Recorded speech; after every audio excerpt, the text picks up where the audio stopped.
Welcome to New View Advice with Amanda DeRocher.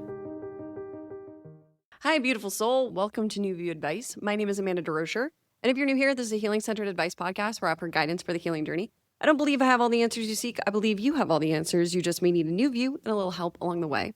Thank you so much for joining me for today's episode. Today, we're continuing the conversation around when do we know when to let go of a relationship. So if you haven't already, I invite you to listen to episode 128, Why You Can't Change Someone You Love, and episode 131, Healing After Betrayal, How Do You Know When to Let Go?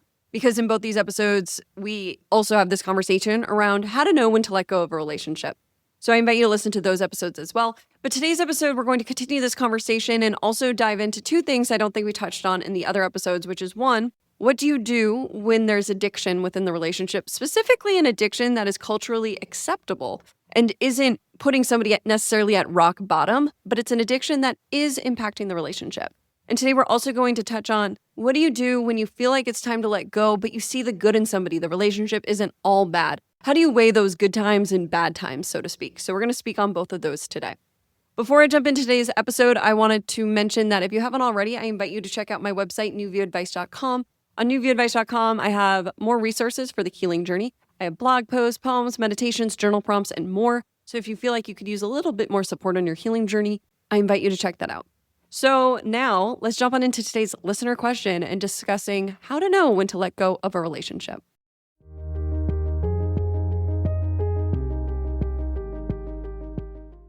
Hi, Amanda. I hope you're doing well. I just wanted to say I continue to listen to your podcast, and it's truly been helpful to me, so thank you for creating such a compassionate space. I have a question that's been weighing on me, and maybe it's something you could explore on the podcast. I've been struggling in my relationship. One of the biggest issues is my husband's addiction to a chewing substance, something like tobacco. He uses it all the time, and while he sees it as normal, even culturally acceptable, it's had a big impact on our marriage, emotionally, financially, and especially in how it creates a distance between us. When I try to talk about it, it usually turns into a fight. He gets angry, sometimes slams things, walks out, or promises to quit but doesn't follow through. He ends up blaming me instead and calling me selfish when I express how I feel. Communication has always been hard between us, and this makes things worse. I've tried everything, calm talks, loving approaches, even arguments, but nothing seems to help. Lately, I've been facing the hard truth that maybe I can't change him. I've even brought up the idea of separation, but he refuses to consider it. What makes it even more confusing is that he also has a lot of good in him. He's not just the addiction or the arguments. That's what makes this so painful. I still see the good, and yet I feel so hurt and disconnected. And honestly, what breaks me the most is this feeling that maybe he doesn't care enough about me to let it go. So here's my question. If someone doesn't want to change or even talk about how their actions affect the relationship, how do you know what to do? Do I keep trying? Do I just live with it? Or is accepting it the same as giving up? I'm exhausted. I'm sad. I feel alone. I don't know what the right thing to do is anymore. Thank you for listening and for holding space for people going through things like this. Thank you so much for this question. I am so sorry that this is something you're navigating right now. It sounds stressful. And as you said, you feel exhausted and alone and hurt and disconnected. And this is unfortunately all too common. So you are not alone, even though you feel that way, because I think that different types of addictions impact so many relationships, especially these addictions, like you mentioned, that are culturally acceptable.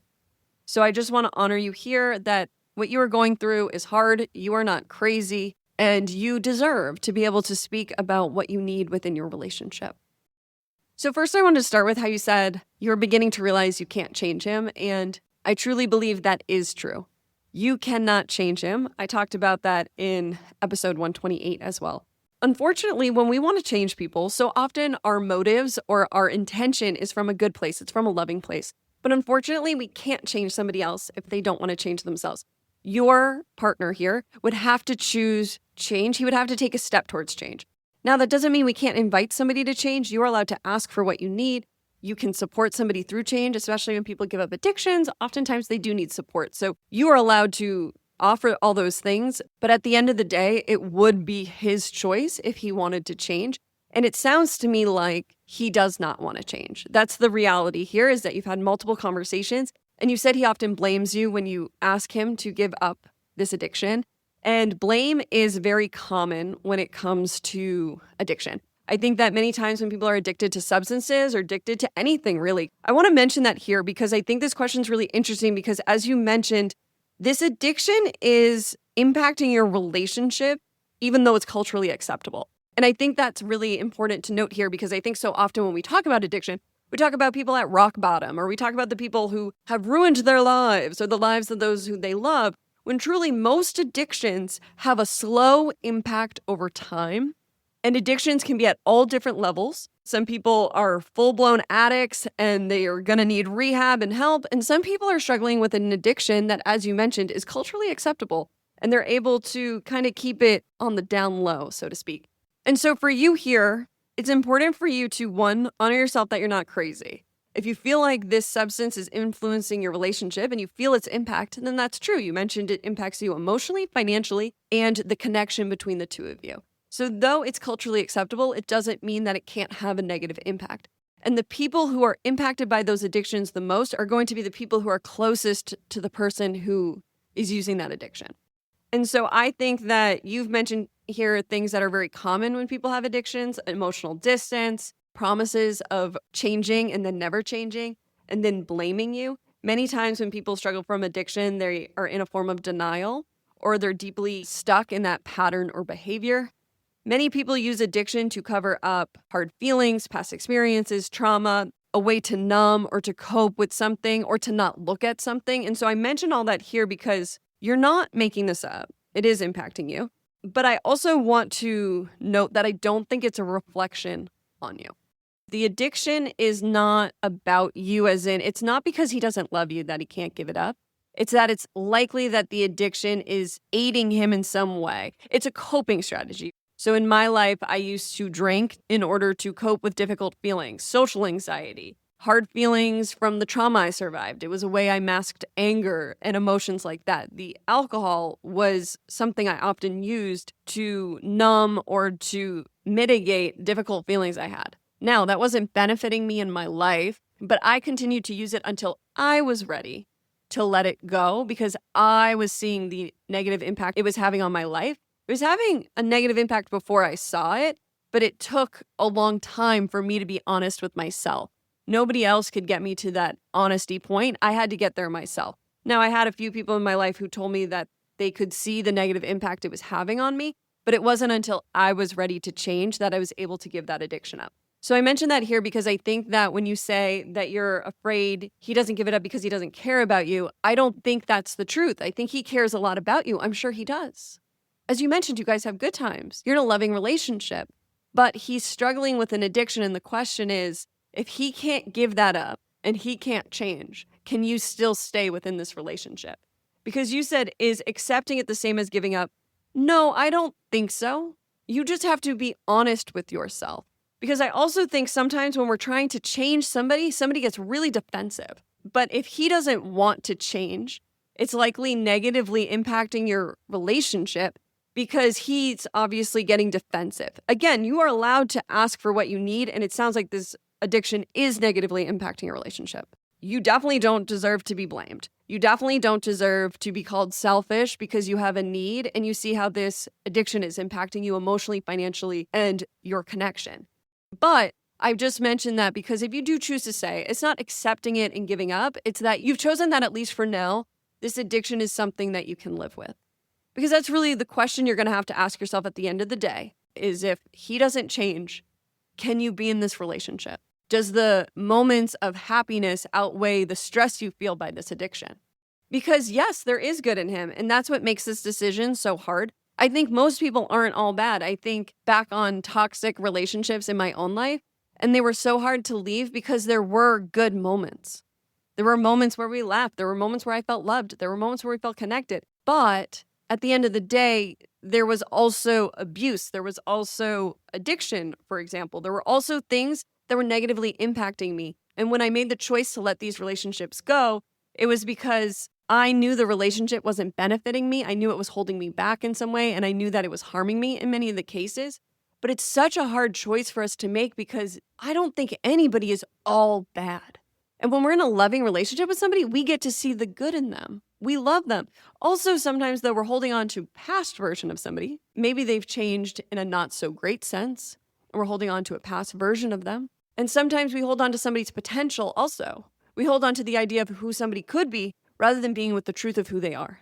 So when we're choosing if we want to leave a relationship, we have to be honest with ourselves. We have to clearly see the relationship.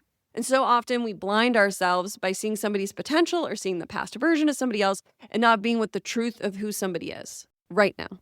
Because we know, especially people who listen to this type of podcast, that as humans, we can change and we can grow, and that's amazing.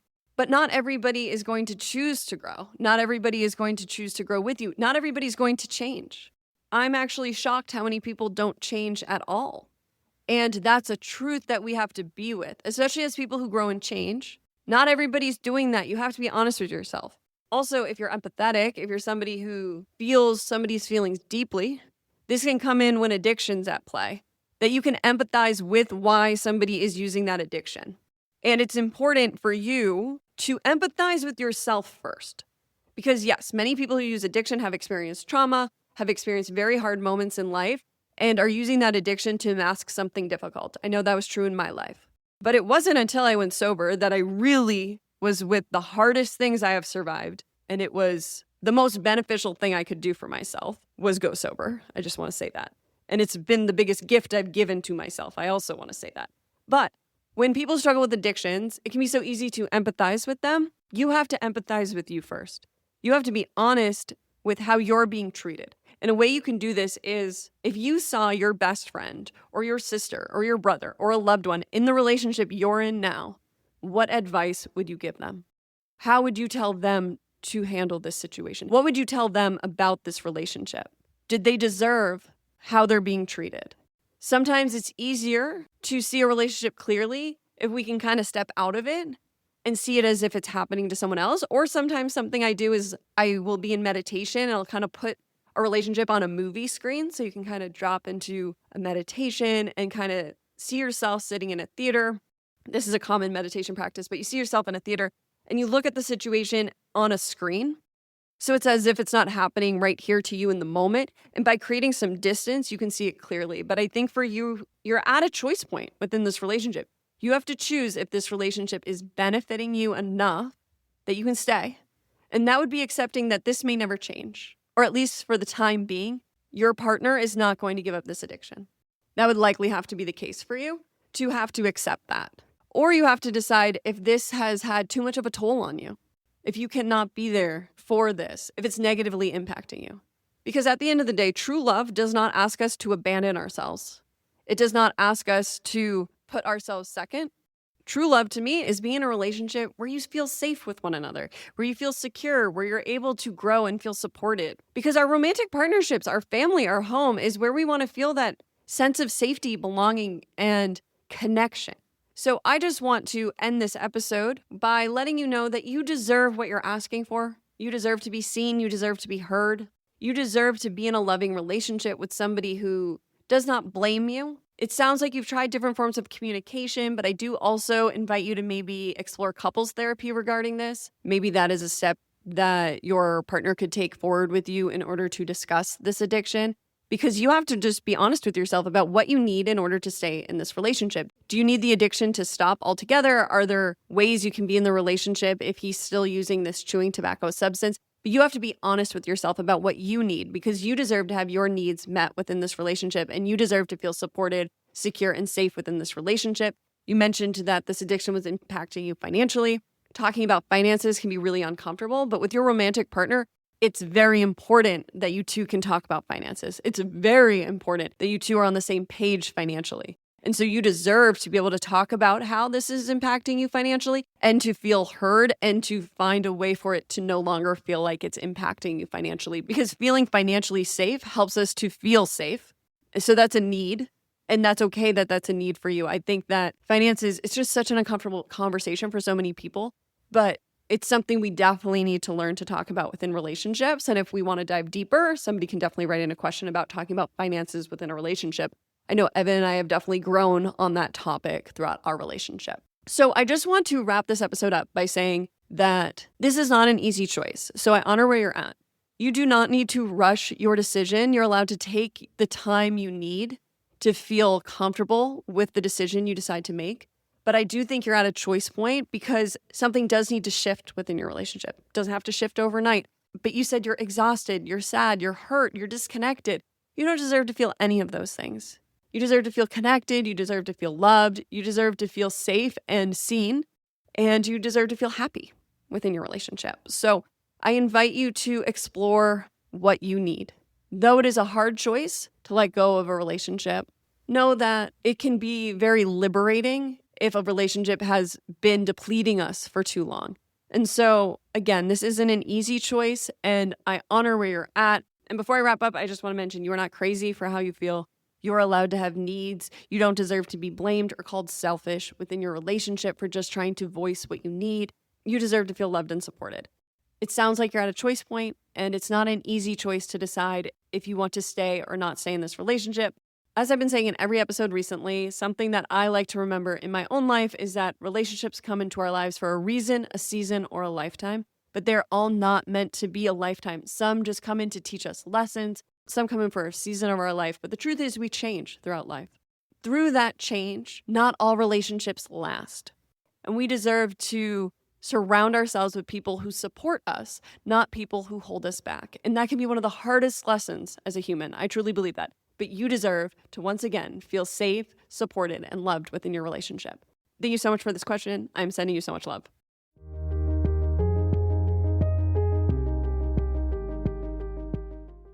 Thank you so much for joining me for another episode of New View Advice. As always, I'm so grateful that we're able to have these conversations. If you have a question, I'd love to hear from you. You can write in at contact@newviewadvice.com, or you can fill out the question form on my website at newviewadvice.com/question. Thank you again for joining me for another episode of New View Advice. I hope I was able to offer you a new view on whatever you may be going through. Sending you all my love. See you next time.